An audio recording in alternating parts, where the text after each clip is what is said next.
Hello, Willowbrook family. Today's daily devo is found in 2 Peter chapter 3. You know, hasn't 2024 been a crazy year? I've heard a lot of people wonder, is Jesus going to return soon and usher in the end times? Well, he may. No one knows for sure. But have you ever wondered that 2,000 years ago, in the days of Peter, they were talking about the same thing? Why has God waited so long to return? The book of 2 Peter is Peter's final message to the churches.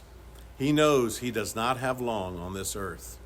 And I find it interesting that the last chapter of his last letter addresses these issues. Why has God taken so long to return? You see, in the days of Peter, false teachers were asking this same question. So first of all, Peter tells us that in the last days, mockers will come with their mocking, and they'll go on and on about why hasn't the day of the Lord happened. And they'll say that their ancestors are dead and buried, and everything's going on just as it has from the first day of creation. So, Peter reminds them in verse 5 to take a look at the stars in the sky, the heavens.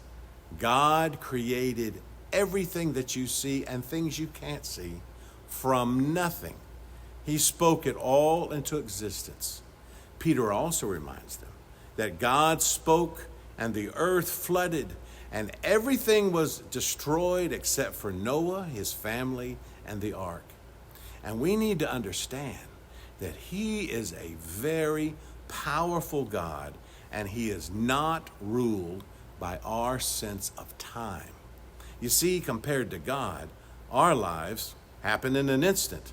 They're like a vapor. So when we think something is taking forever, it's not the same with God. He exists in our time, but he also exists outside of time. With God, one day is as good as 1,000 years, and 1,000 years is as good as one day. So don't think that God is slow or late with his plans. He is always right on time.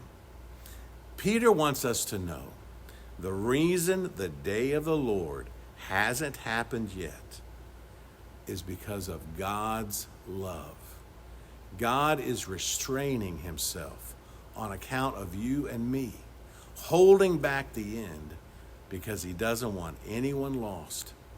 He's giving everyone and every generation time to believe. So the reason 2,000 years have gone by and we're still here is not because God moves slowly. It's because God loves deeply. This is a testimony to his patience. But rest assured, the day of God's judgment will come, and no one will know that day ahead of time. And Peter describes it as the sky is peeled back before God, exposing the earth and exposing sin and corruption. And that all sounds really scary.